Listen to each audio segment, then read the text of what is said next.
أعوذ بالله من الشيطان الرجيم. بسم الله الرحمن الرحيم. يا أيها الناس اتقوا ربكم الذي خلقكم من نفس واحدة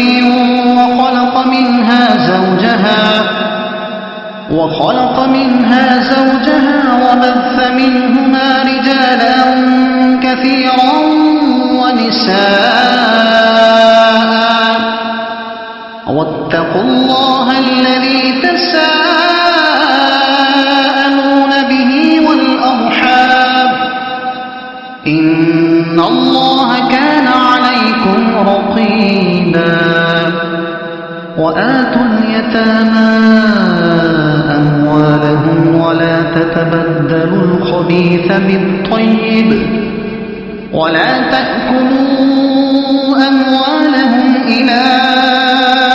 أموالكم إنه كان حوبا كبيرا. وإن خفتم ألا تقسطوا في اليتامى فانكحوا ما طاب لكم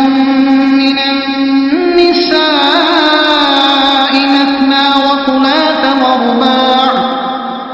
فإن خفتم ألا تعدلوا فواحدة أو ما ملكت أيمانكم ذلك أدنى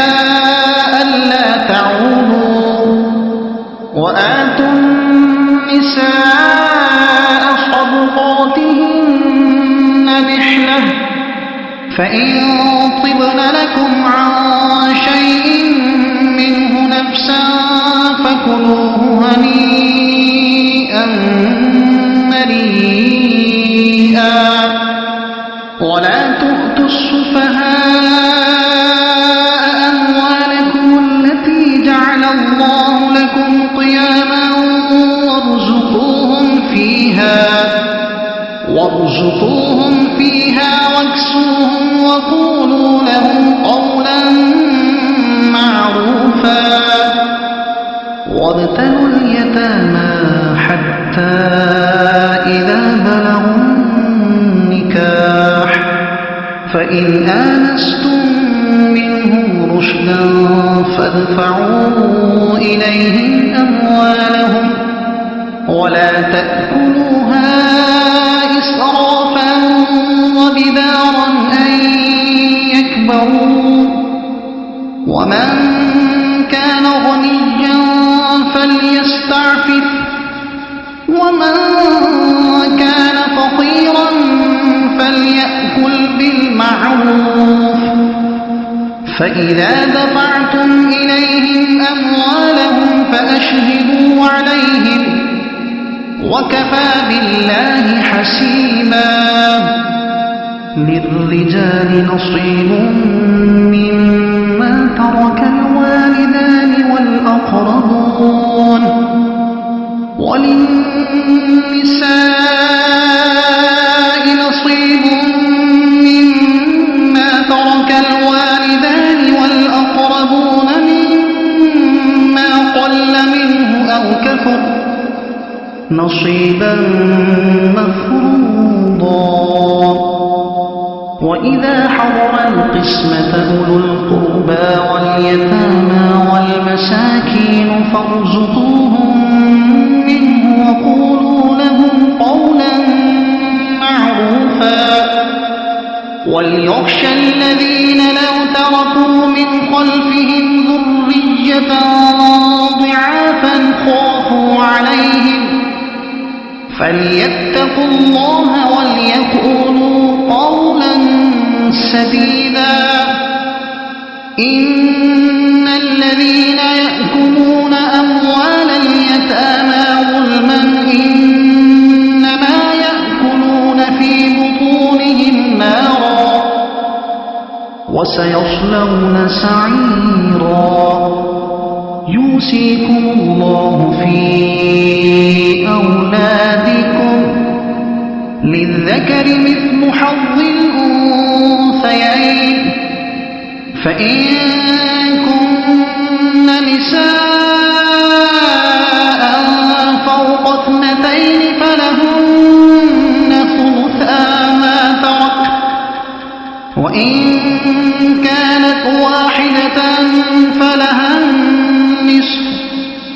ولأبويه لكل واحد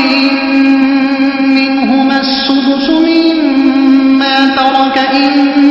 كان له ولد، فإن لم يكن له ولد وورثه أبواه فلأمه الثلث، فإن كان له إخوة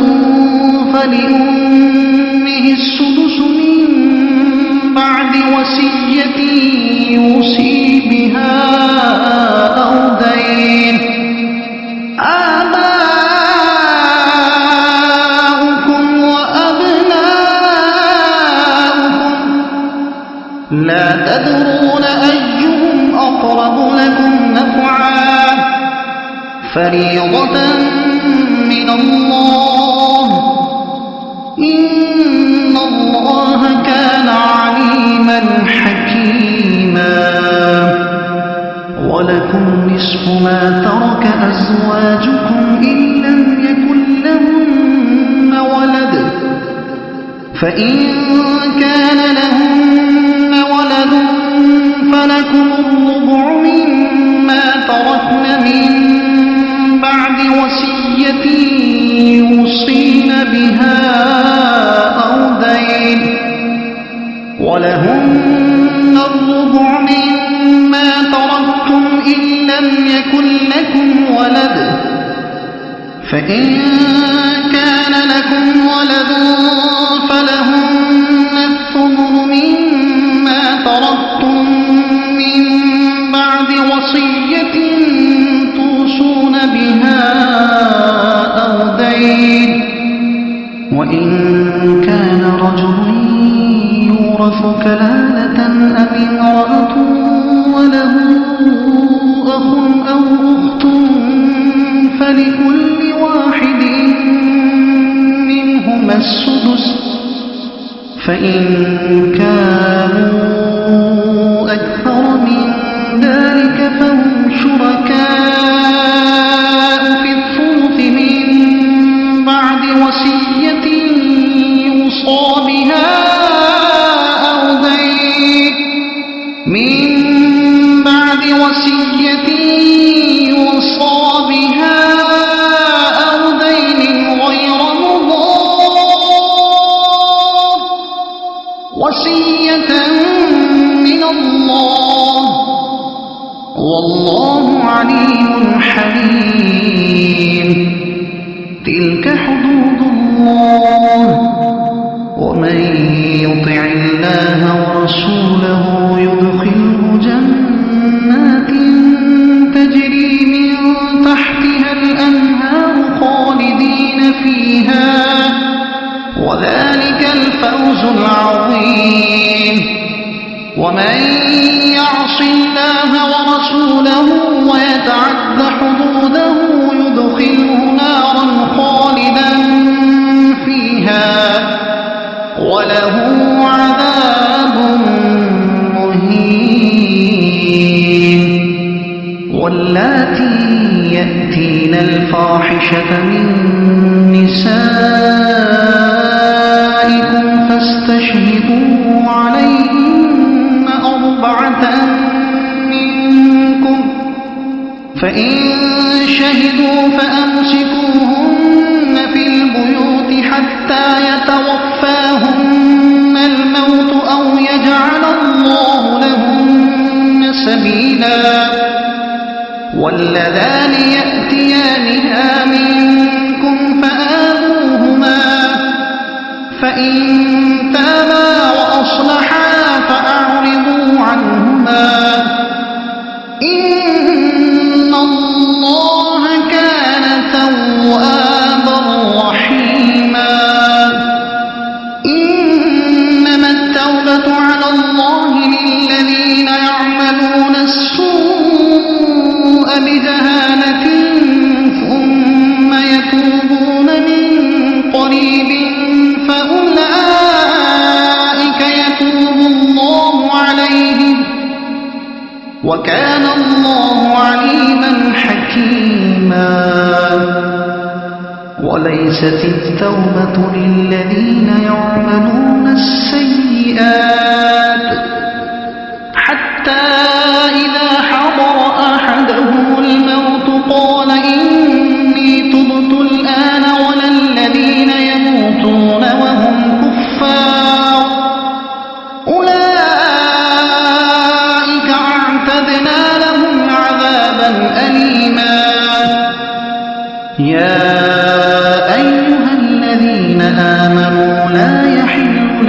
أن ترثوا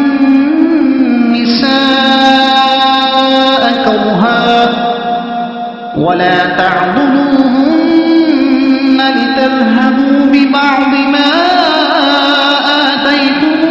آتيتموهن إلا أن يأتين بفاحشة مبينة وعاشروهن بالمعروف فإن كرهتموهن فعسى أن تكرهوا شيئا ويجعل الله فيه خيرا كثيرا وإن أردتم استبدال زوج مكان زوج وآتيتم إحداهن قنطارا فلا تأخذوا منه شيئا أتأخذونه بهتانا وإثما مبينا وكيف تأخذونه وقد أفضى بعضكم إلى بعض وأخذن منكم ميثاقا غليظا ولا تنكحوا ما نكح آباؤكم من النساء إلا ما قد سلف إنه كان فاحشة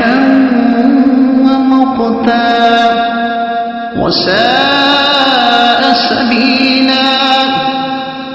حرمت عليكم أمهاتكم وبناتكم وأخواتكم وعماتكم وخالاتكم وبنات الأخ وبنات الأخت وأمهاتكم اللاتي أرضعنكم وأخواتكم من الرضاعة وأمهات نسائكم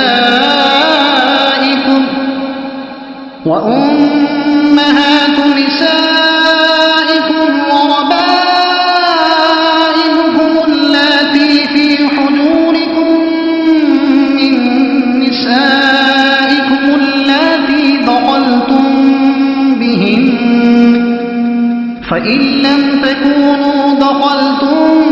بهن فلا جناح عليكم وحلائل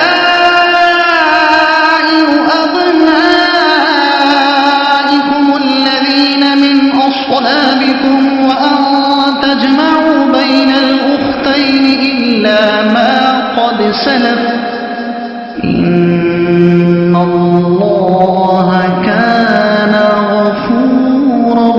رحيما والمحصنات من النساء إلا ما ملكت أيمانكم كتاب الله عليكم وأحل لكم ما وراء ذلكم أن تبتغوا بأموالكم محصنين غير مسافحين فما استمتعتم به منهن فآتوهن أجورهن فريضة ولا جناح عليكم فيما تراضيتم به من بعد الفريضة إن الله كان عليما حكيما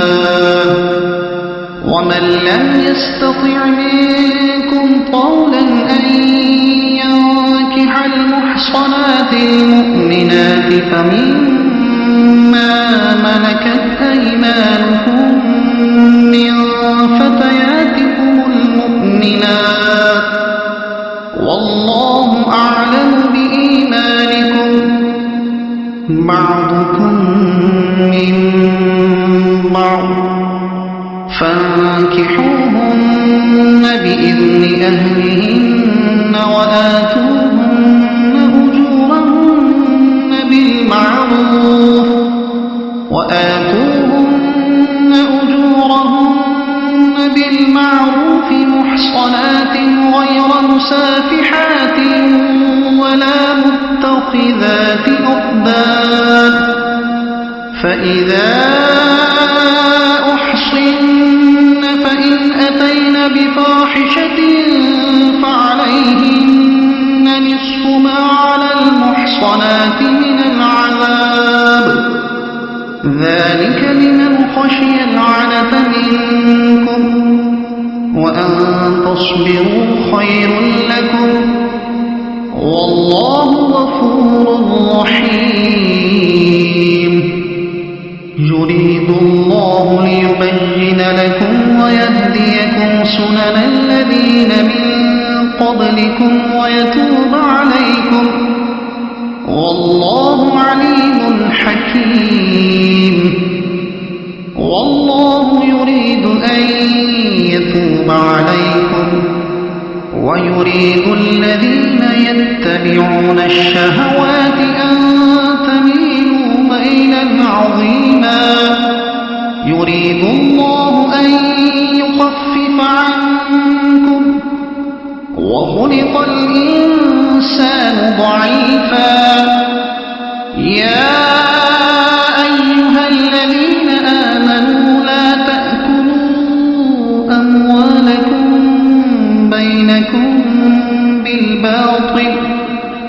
بينكم بالباطل إلا أن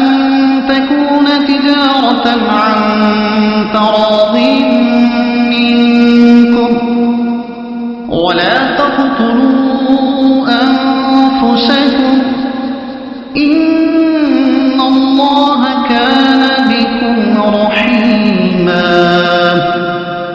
ومن يفعل ذلك عدوانا وظلما فسوف نصليه نارا وكان ذلك على الله يسيرا إن تجتنبوا كبائر ما تنهون عنه نكفر عنكم سيئاتكم وندخلكم مدخلا كريما ولا تتمنوا ما فضل الله به بعضكم على بعض للرجال نصيب مما اكتسبوا وللنساء نصيب مما اكتسبن واسألوا الله من فضله إن الله كان بكل شيء عليما ولكل جعلنا موالي مما ترك الوالدان والأقربون والذين عقدت أيمانكم فآتوهم نصيبهم إن الله كان على كل شيء شهيدا الرجال قوامون على النساء بما فضل الله بعضهم على بعض وبما أنفقوا من أموالهم فالصالحات قانتات حافظات للغيب بما حفظ الله واللاتي تخافون نشوزهن فعظوهن واهجروهن في المضاجع واضربوهن فإن أطعنكم فلا تبغوا عليهن سبيلا إن الله كان عليا كبيرا وإن خفتم شقاق بينهما فابعثوا حكما من أهله وحكما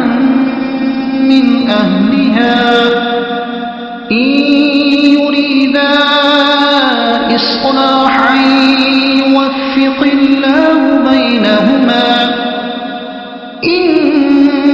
الله كان عليما خبيرا واعبدوا الله ولا تشركوا به شيئا وبالوالدين إحسانا وبذي القربى واليتامى والمساكين والجار ذي القربى والجار الجنب والصاحب بالجنب وابن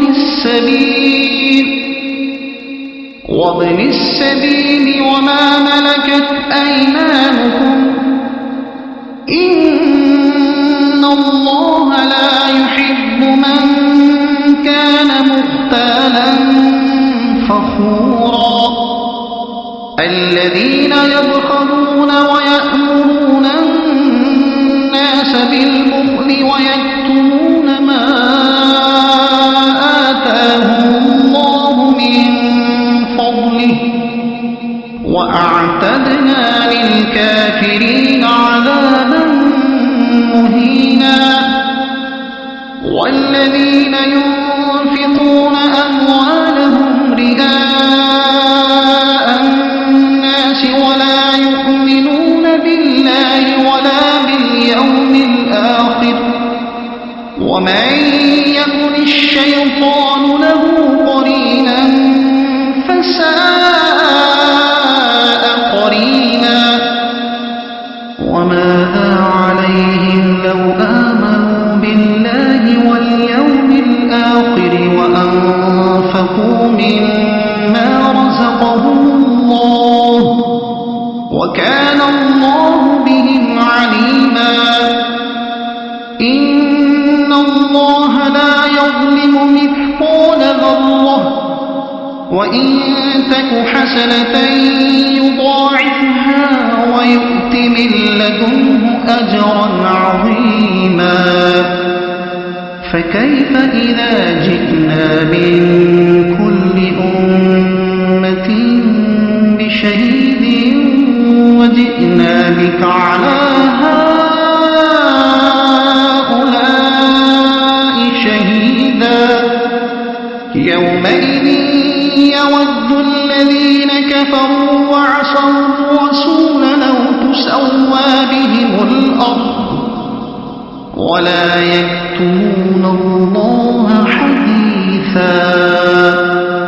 يا أيها الذين آمنوا لا تقربوا الصلاة وأنتم سكارى حتى تعلموا ما تقولون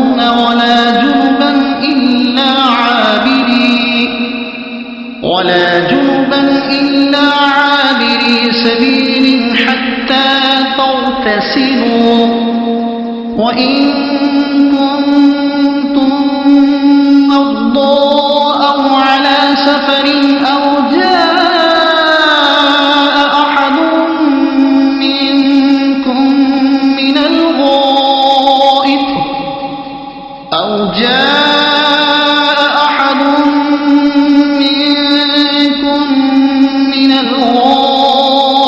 أو لامستم النساء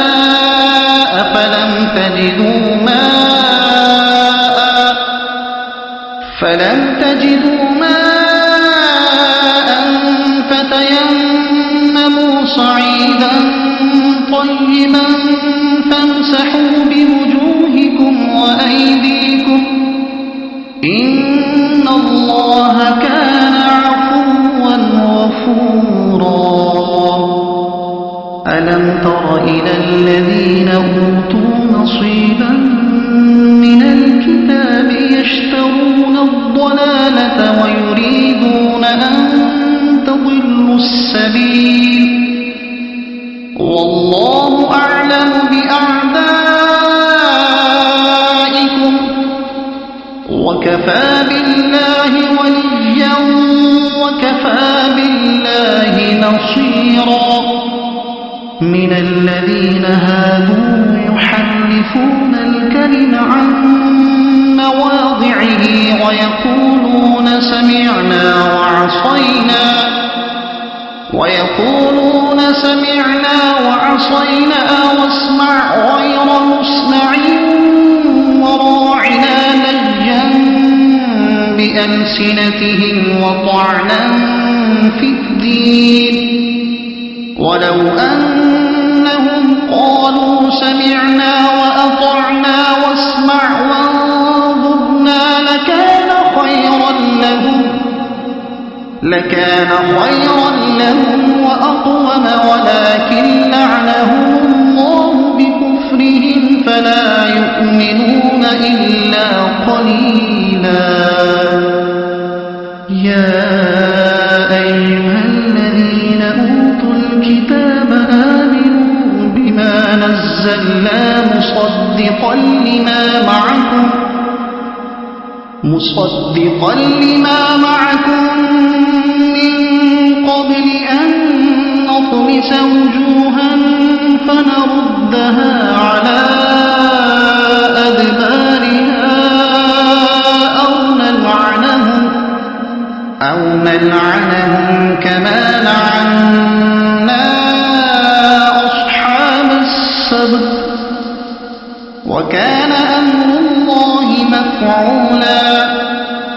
إن الله لا يغفر أن يشرك به ويغفر ما دون ذلك لمن يشاء ومن يشرك بالله فقد افترى إثما عظيما ألم تر إلى الذين يزكون أنفسهم بل الله يزكي من يشاء ولا يظلمون فتيلا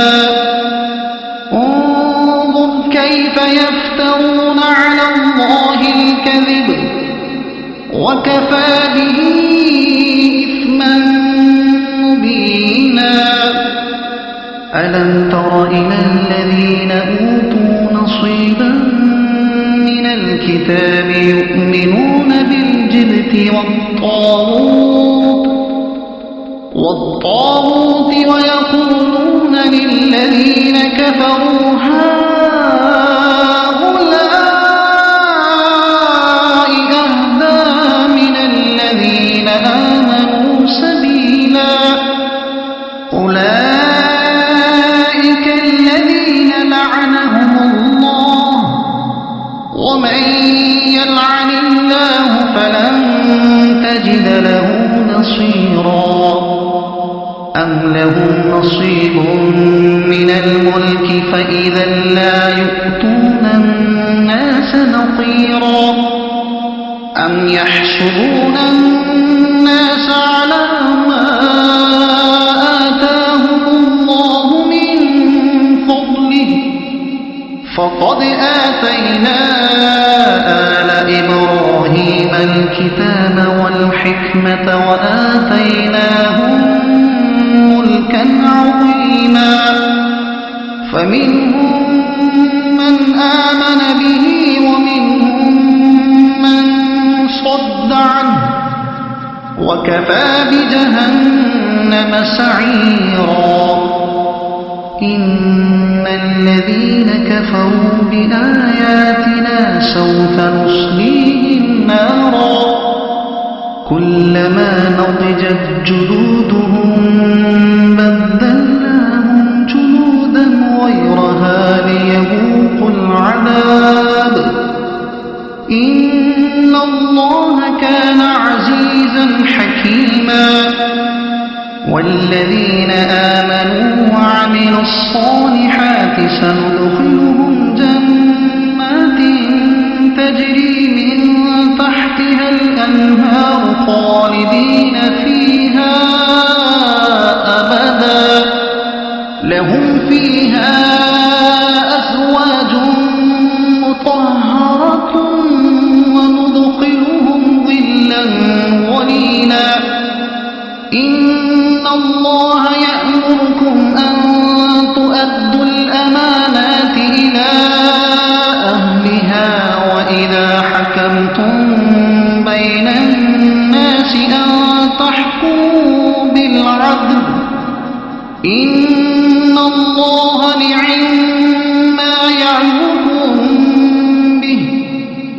إن الله كان سميعا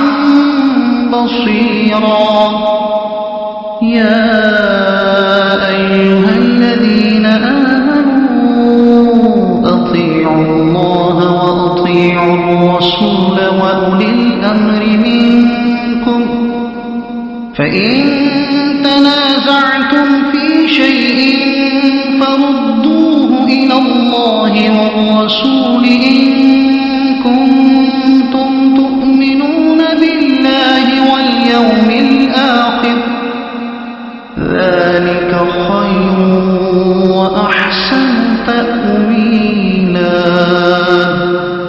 ألم تر إلى الذين يزعمون أنهم آمنوا بما أنزل إليك وما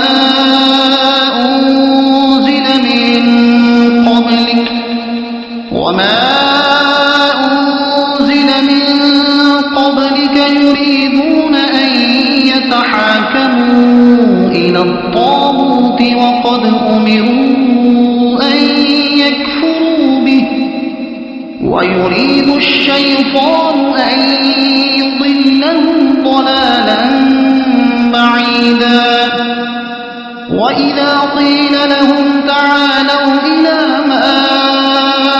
أنزل الله وإلى الرسول رأيت المنافقين يصدون عنك صدودا فكيف إذا أصابتهم مصيبة بما قدمت أيديهم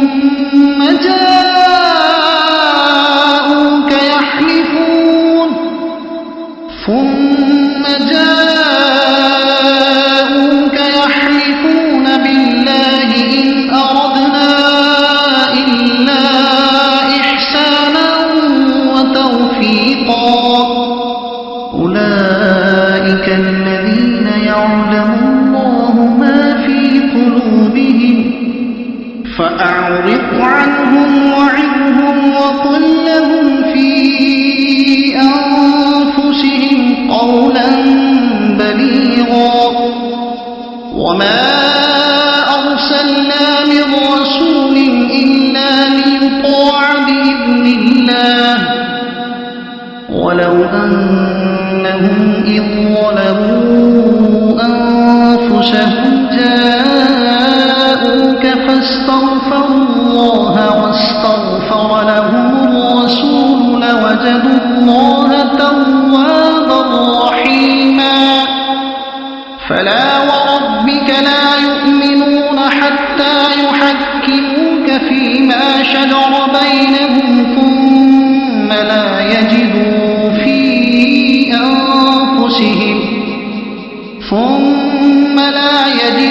في أنفسهم حرجا مما قضيت ويسلموا تسليما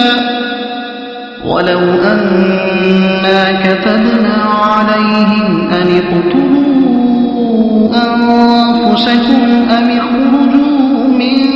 دياركم ما فعلوه إلا قليل منهم ولو أنهم فعلوا ما يوعظون به لكان خيرا لهم وأشد تثبيتا وإذا لآتيناهم من لدنا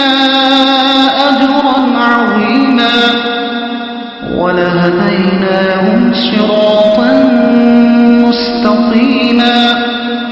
ومن يطع الله والرسول فأولئك مع الذين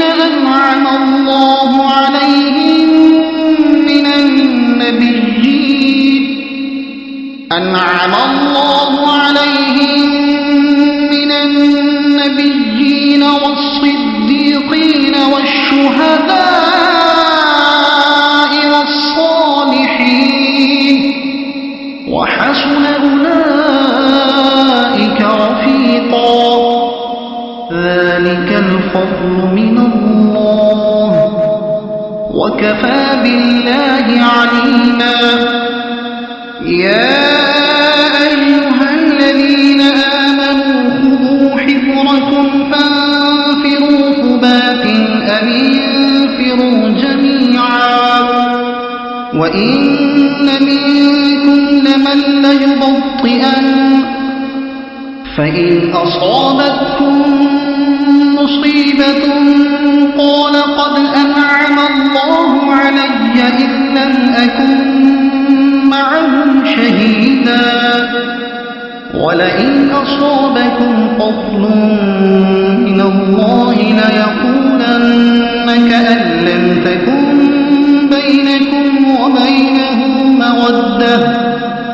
كأن لم تكن بينكم وبينه مودة يا ليتني كنت معهم فأفوز فوزا عظيما. فليقاتل في سبيل الله الذين يشرون الحياة الدنيا بالآخرة ومن يقاتل في سبيل الله فيقتل أو يغلب فسوف نؤتيه أجرا عظيما. وما لكم لا تقاتلون في سبيل الله والمستضعفين من الرجال والنساء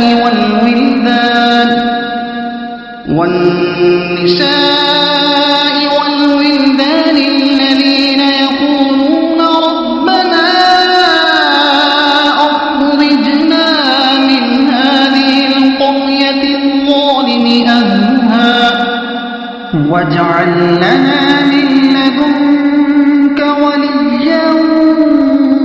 واجعل لنا من لدنك نصيرا. الذين آمنوا يقاتلون في سبيل الله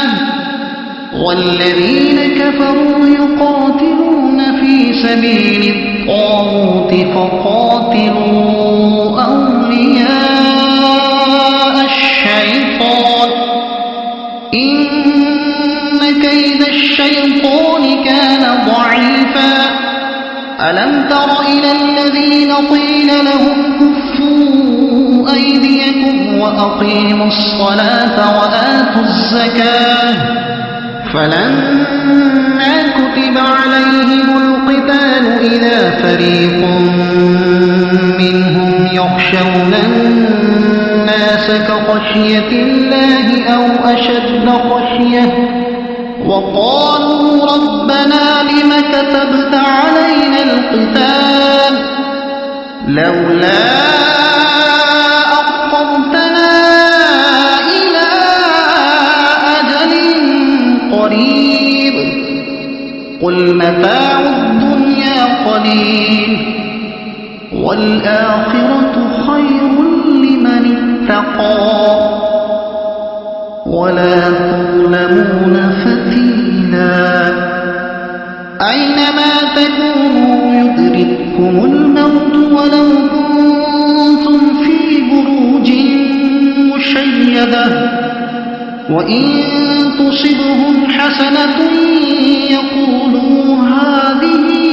من عند الله وإن تصبهم سيئة يقولوا هذه من عندك قل كل من عند الله فما لهؤلاء القوم لا يكادون يفقهون حديثا. ما أصابك من حسنة فمن الله وما أصابك من سيئة فمن نفسك وأرسلناك للناس رسولا وكفى بالله شهيدا. من يطع الرسول فقد أطاع الله ومن تولى فما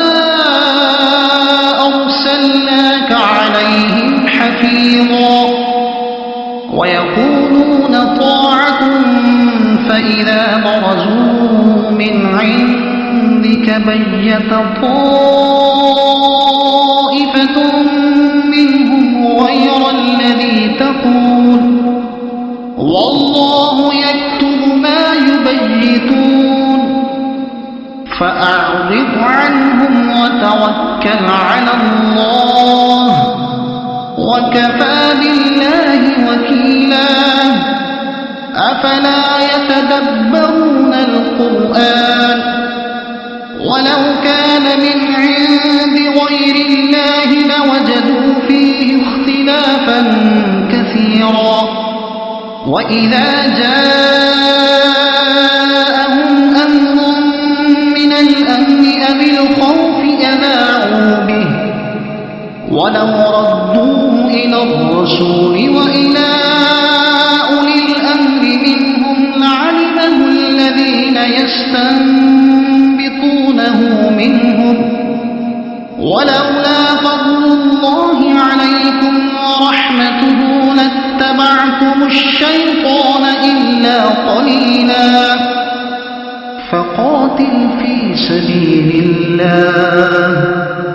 لا تكلف إلا نفسك وحرض المؤمنين عسى الله أن يكف بأس الذين كفروا والله أشد بأسا وأشد تنكيلا من يشفع شفاعة حسنة يكن له نصيب منها ومن يشفع شفاعة سيئة يكن له كفل منها وكان الله على كل شيء مقيتا وإذا حييتم بتحية فحيوا بأحسن منها أو ردوها إن الله كان على كل شيء حسيبا الله لا إله إلا هو ليجمعنكم إلى يوم القيامة لا ريب فيه ومن أصدق من الله حديثا فما لكم في المنافقين فئتين والله أركسهم بما كسبوا أتريدون أن تهدوا من أضل الله ومن يضلل الله فلن تجد له سبيلا ودوا لو تكفرون كما كفروا فتكونون سواء فلا تتخذوا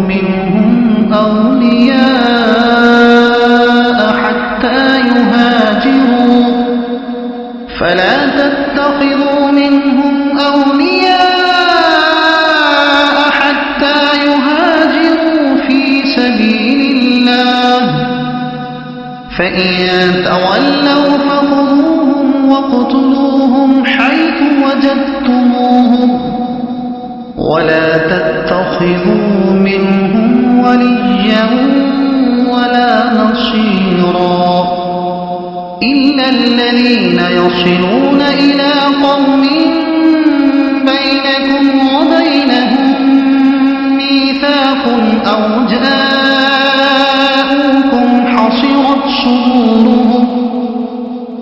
جاءوكم حصرت صدورهم أن يقاتلوكم أو يقاتلوا قومهم ولو شاء الله لسلطهم عليكم فلقاتلوكم فإن اعتزلوكم فلم يقاتلوكم وألقوا إليكم السلم فما جعل الله لكم عليهم سبيلا ستجدون آخرين يريدون أن يأمنوكم ويأمنوا قومهم كلما ردوا إلى الفتنة أركسوا فيها فإن لم يعتزلوكم ويلقوا إليكم السلم ويكفوا أيديهم فخذوهم واقتلوهم حيث ثقفتموهم وأولئكم جعلنا لكم عليهم سلطانا مبينا وما كان لمؤمن أن يقتل مؤمنا إلا خطأ ومن قتل مؤمنا خطأ فتحرير رقبة مؤمنة ودية مسلمة إلى أهله إلا أن يصدقوا فإن كان من قوم عدو لكم وهو مؤمن فتحرير رقبة مؤمنة وإن كان من قوم بينكم وبينهم ميثاق فدية مسلمة إلى أهله وتحرير رقبة مؤمنة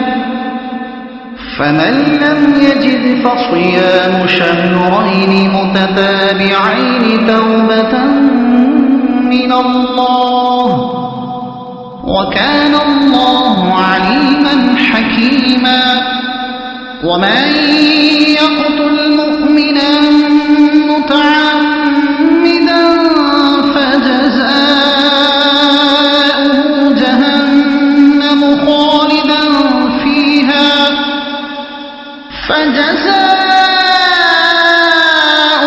جهنم خالدا فيها وغضب الله عليه ولعنه وأعد له عذابا عظيما يا أيها الذين آمنوا إذا ضربتم في سبيل الله فتبينوا ولا تقولوا لمن ألقى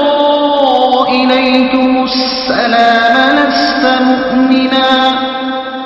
تبتغون عرض الحياة الدنيا فعند الله مغانم كثيرة كذلك كنتم من قبل فمن الله عليكم فتبينوا إن الله كان بما تعملون خبيرا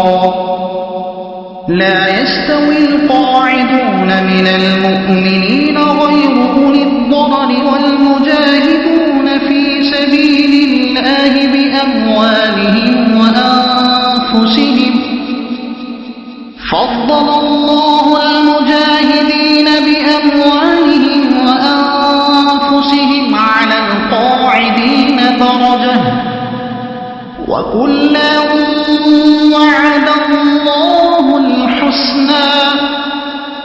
وفضل الله المجاهدين على القاعدين أجرا عظيما درجات منه ومغفرة ورحمة وكان الله غفورا رحيما إن الذين توفاهم الملائكة ظالمي أنفسهم قالوا فيم كنتم قالوا كنا مستضعفين في الأرض قالوا ألم تكن أرض الله واسعة فتهاجروا فأولئك مأواهم جهنم وساءت مصيرا إلا المستضعفين من الرجال والنساء والولدان لا يستطيعون حيلة ولا يهتدون سبيلا فأولئك عسى الله أن يعفو عنهم وكان الله عفوا غفورا ومن يهاجر في سبيل الله يجد في الأرض مراغما كثيرا وسعة ومن يخرج من بيته مهاجرا إلى الله ورسوله ثم يدركه الموت فقد وقع أجره على الله وكان الله غفورا رحيما وإذا ضربتم في الأرض فليس عليكم جناح أن تقصروا من الصلاة إن خفتم أن يفتنكم الذين كفروا إن الكافرين كانوا لكم عدوا مبينا وإذا كنت فيهم فأقمت لهم الصلاة فلتقم طائفة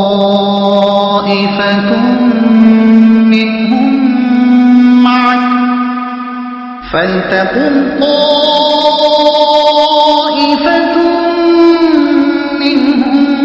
معك وليأخذوا أسلحتهم فإذا سجدوا فليكونوا من ورائكم ولتأت طائفة أخرى لم يصلوا فليصلوا معك وليأخذوا حذرهم وأسلحتهم ود الذين كفروا لو تغفلون عن أسلحتكم وأمتعتكم فيميلون عليكم ميلة واحدة ولا جناح عليكم إن كان بكم أذى من مطر أو كنتم مرضى أن تضعوا أسلحتكم وخذوا حذركم إن الله أعد للكافرين عذابا مهينا فإذا قضيتم الصلاة فاذكروا الله قياما وقعودا وعلى جنوبكم فإذا اطمأننتم فأقيموا الصلاة إن الصلاة كانت على المؤمنين كتابا موقوتا ولا تهنوا في ابتغاء القوم إن تكونوا تألمون فإنهم يألمون كما تألمون وترجون من الله ما لا يرجون وكان الله عليما حكيما إنا أنزلنا إليك الكتاب بالحق لتحكم بين الناس بما أراك الله ولا تكن للخائنين خصيما، واستغفر الله إن الله كان غفورا رحيما ولا تجادل عن الذين يختانون أنفسهم إن الله لا يحب من كان خوانا أثيما يستخفون من الناس ولا يستخفون من الله وهو معهم إذ يبيتون ما لا يرضى من القول وكان الله بما يعملون محيطا ها أنتم هؤلاء جادلتم عنهم في الحياة الدنيا فمن يجادل الله عنهم يوم القيامة أم من يكون عليهم وكيلا ومن يعمل سوءا أو يظلم نفسه ثم يستغفر الله يجد الله غفورا رحيما ومن يكسب إثما فإنما يكسبه على نفسه وكان الله عليما حكيما ومن يكسب خطيئة أو إثما ثم يرم به بريئا فقد احتمل بهتانا وإثما مبينا ولولا فضل الله عليك ورحمته لهم طائفة منهم أن يضلوك وما يضلون إلا أنفسهم وما يضرونك من شيء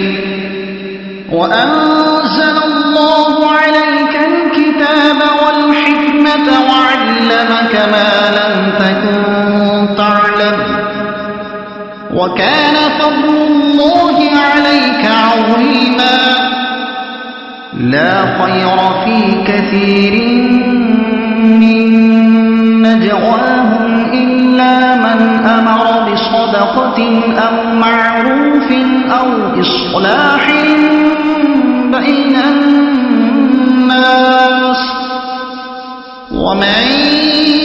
يفعل ذلك ابتغاء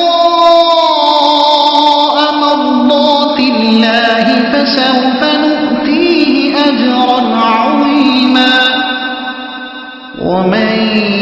يشاقق الرسول من بعد ما تبين له الهدى ويتبع غير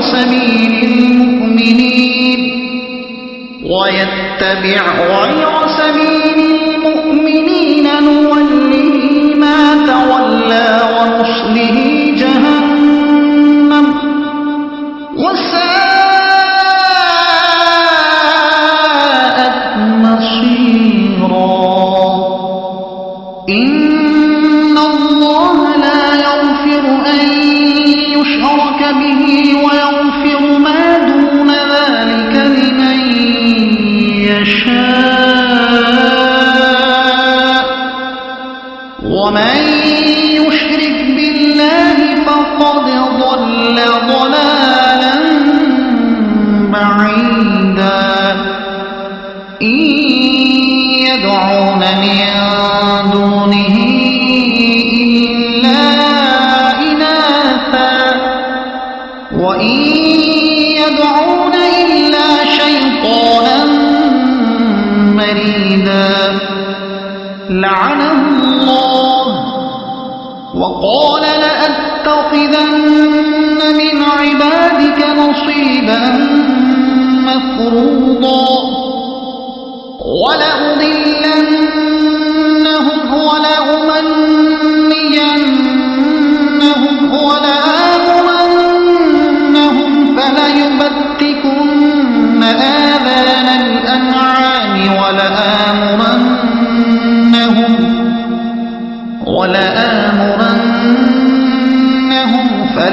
ليغيرن خلق الله ومن يتخذ الشيطان وليا من دون الله فقد خسر خسرانا مبينا يعدهم ويمنيهم وما يعدهم الشيطان إلا غرورا أولئك مأواهم جهنم ولا يجدون عنها محيصا والذين آمنوا وعملوا الصالحات سندخلهم جنات تجري من تحتها الأنهار خالدين فيها أبدا وعد الله حقا ومن أصدق من الله قيلا ليس بأمانيكم ولا أماني أهل الكتاب من يعمل سوءا يجز به ولا يجد له من دون الله وليا ولا نصيرا ومن يعمل من الصالحات من ذكر أو أنثى وهو مؤمن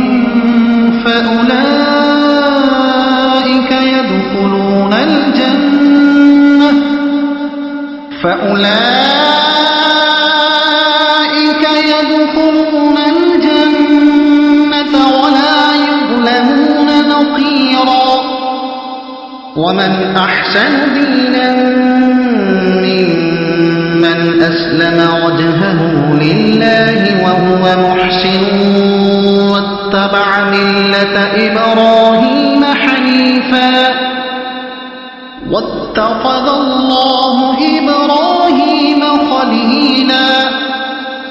ولله ما في السماوات وما في الأرض وكان الله بكل شيء محيطا ويستفتونك في النساء قل الله يفتيكم فيهن وما يتلى عليكم في الكتاب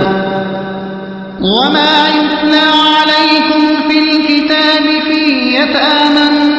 النساء اللاتي لا تؤتونهن ما كتب لهن وترغبون أن تنكحوهن والمستضعفين من الولدان وأن تقوموا لليتامى بالقسط وما تفعلوا من خير فإن الله كان به عليما وإن امرأة خافت من بعلها نشوزا أو إعراضا فلا جناح عليهما أن يصلحا بينهما صلحا والصلح خير وأحضرت الأنفس الشح وإن تحسنوا وتتقوا فإن الله كان بما تعملون خبيرا ولا تستطيعوا أن تعدلوا بين النساء ولو حرصتم فلا تميلوا كل الميل فتذروها كالمعلقة وإن تصلحوا وتتقوا فإن الله كان غفورا رحيما وإن يتفرقا يغن الله كلا من سعته وكان الله واسعا حكيما ولله ما في السماوات وما في الأرض ولقد وصينا الذين أوتوا الكتاب من قبلكم وإياكم أن اتقوا الله وإن تكفروا فإن لله ما في السماوات وما في الأرض وكان الله غنيا حميدا ولله ما في السماوات وما في الأرض وكفى بالله وكيلا إن يشأ يذهبكم أيها الناس ويأت بآخرين وكان الله على ذلك قديرا من كان يريد ثواب الدنيا فعند الله ثواب الدنيا والآخرة وكان الله سميعا بصيرا يا أيها الذين آمنوا كونوا قوامين بالقسط شهداء لله ولو على أنفسكم أو الوالدين والأقربين إن يكن غنيا أو فقيرا فالله أولى بهما فلا تتبعوا الهوى أن تعدلوا وإن تلووا أو تعرضوا فإن الله كان بما تعملون خبيرا يا أيها الذين آمنوا بالله ورسوله والكتاب الذي نزل على رسوله والكتاب الذي أنزل من قبل ومن يكفر بالله وملائكته وكتبه ورسله واليوم الآخر فقد ضل ضلالا بعيدا إن الذين آمنوا ثم كفروا ثم آمنوا ثم كفروا ثم ازدادوا كفرا لم يكن الله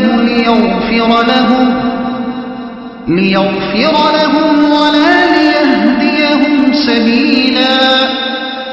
بشر المنافقين بأن لهم عذابا أليما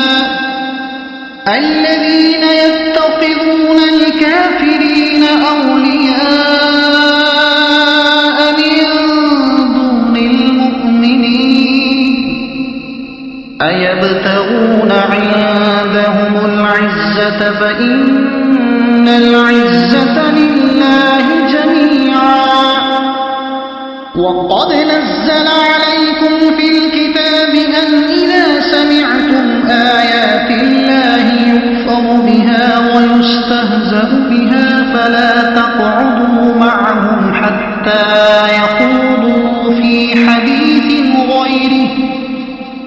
إنكم إذا مثلهم إن الله جامع المنافقين والكافرين في جهنم جميعا الذين يتربصون بكم فإن كان لكم فتح من الله قالوا ألم نكن معكم وإن كان للكافرين نصيب قالوا ألم نستحوذ عليكم ونمنعكم من المؤمنين فالله يحكم بينكم يوم القيامة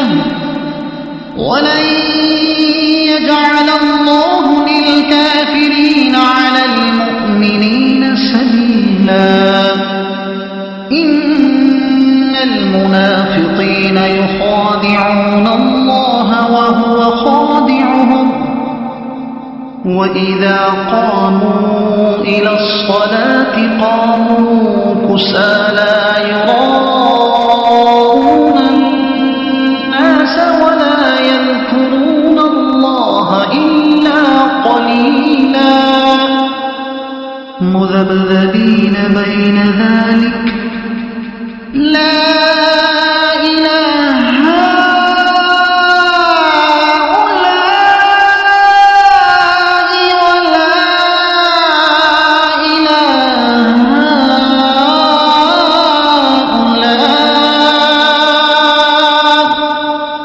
ومن يضلل الله فلن تجد له سبيلا يا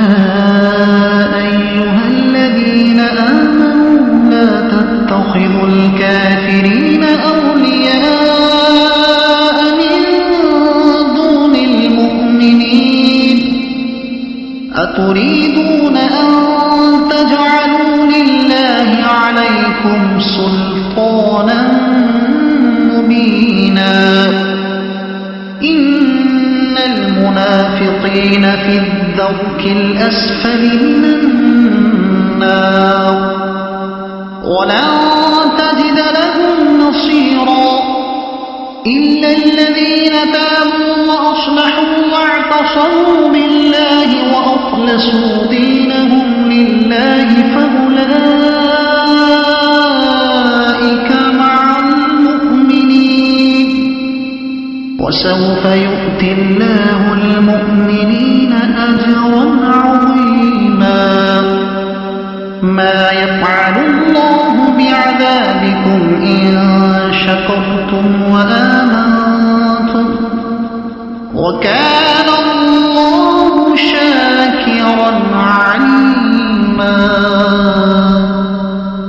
لا يحب الله الجهر بالسوء من القول إلا من ظلم وكان الله سميعا عليما إن تبدوا خيرا أو تخفوه أو تعفوا عن سوء فإن الله كان عفوا قديرا إن الذين يكفرون بالله ورسله ويريدون أن يفرقوا بين الله ورسله ويقولون نؤمن ببعض ونكفر ببعض ويريدون أن يتخذوا بين ذلك سبيلا أولئك هم الكافرون حقا وأعتدنا للكافرين عذابا مهينا والذين آمنوا بالله ورسله ولم يفرقوا بين أحد منهم أولئك سوف يؤتيهم أجورهم وكان الله غفورا رحيما يسألك أهل الكتاب أن تنزل عليهم كتابا من السماء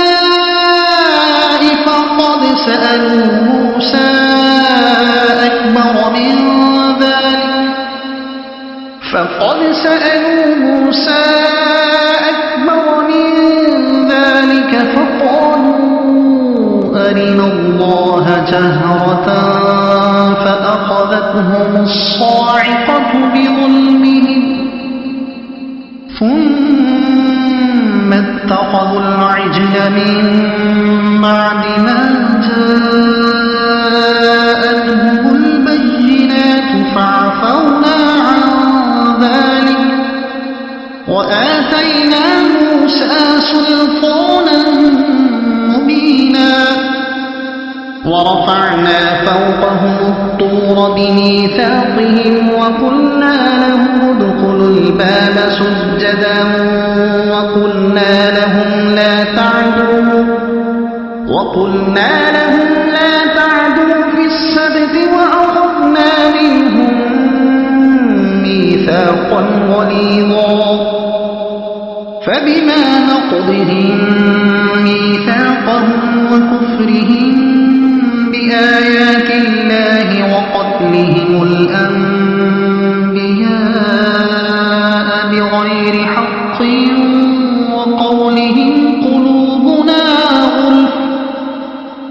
بل طبع الله عليها بكفرهم فلا يؤمنون إلا قليلا وبكفرهم وقولهم على مريم بهتانا عظيما وقولهم إنا قتلنا المسيح عيسى ابن مريم رسول الله وما قتلوه وما صلبوه ولكن شبه لهم وإن الذين اختلفوا فيه لفي شك منه ما لهم به من علم إلا اتباع الظن وما قتلوه يقينا بل رفعه الله إليه وكان الله عزيزا حكيما وإن من أهل الكتاب إلا ليؤمنن به قبل موته ويوم القيامة يكون عليهم شهيدا فبظلم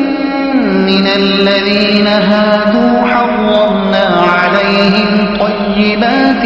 أحلت لهم وبصدهم عن سبيل الله كثيرا وأخذهم الربا وقد نهوا عنه وأكلهم أموال الناس بالباطل وأعتدنا للكافرين منهم عذابا أليما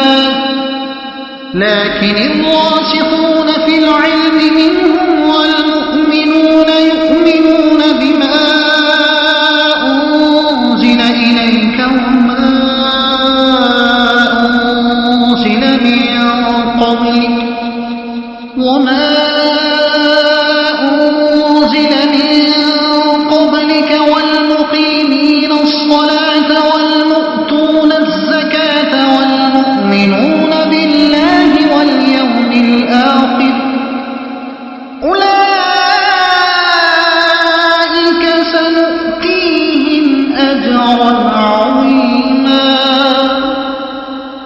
إنا أوحينا إليك كما أوحينا إلى نوح والنبيين من بعده وأوحينا إلى إبراهيم وإسماعيل وإسحاق ويعقوب والأسباط وعيسى وأيوب ويونس وهارون وسليمان وآتينا داود زبورا ورسلا قد قصصناهم عليك من قبل ورسلا لم نقصصهم عليك وكلم الله موسى تكليما رسلا مبشرين ومنذرين لئلا يكون للناس على الله حجة بعد الرسل وكان الله عزيزا حكيما لكن الله يشهد بما أنزل إليك أنزله بعلمه والملائكة يشهدون وكفى بالله شهيدا إن الذين كفروا وصدوا عن سبيل الله قد ضلوا ضلالا بعيدا الذين كفروا وظلموا لم يكن الله ليغفر لهم ولا ليهديهم طريقا إلا طريق جهنم خالدين فيها أبدا وكان ذلك على الله يسيرا يا أيها الناس قد جاءكم الرسول بالحق من ربكم فآمنوا خيرا لكم وإن تكفروا فإن لله ما في السماوات والأرض وكان الله عليما حكيما يا أهل الكتاب لا تغلوا في دينكم ولا تقولوا على الله إلا الحق إنما المسيح عيسى ابن مريم رسول الله وكلمته ألقاها إلى مريم وروح منه فآمنوا بالله ورسله ولا تقولوا ثلاثة انتهوا خيرا لكم إنما الله إله واحد سبحانه أن يكون له ولد له ما في السماوات وما في الأرض وكفى بالله وكيلا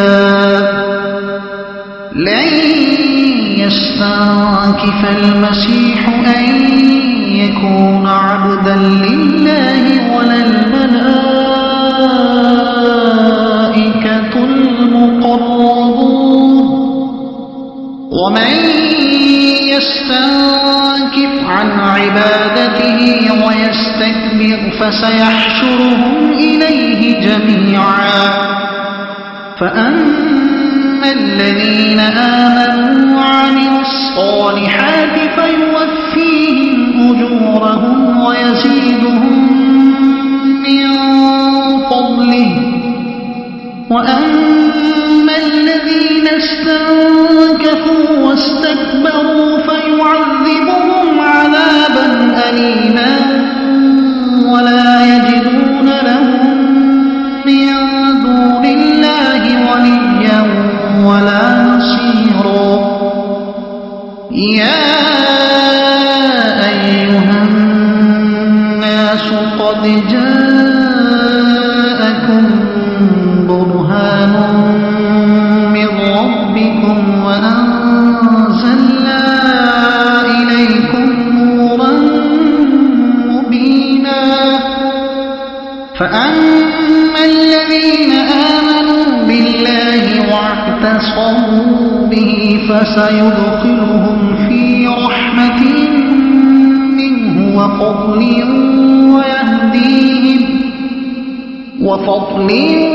ويهديهم إليه صراطا مستقيما يستفتونك قل الله يفتيكم في الكلالة إن امرؤ هلك ليس له ولد وله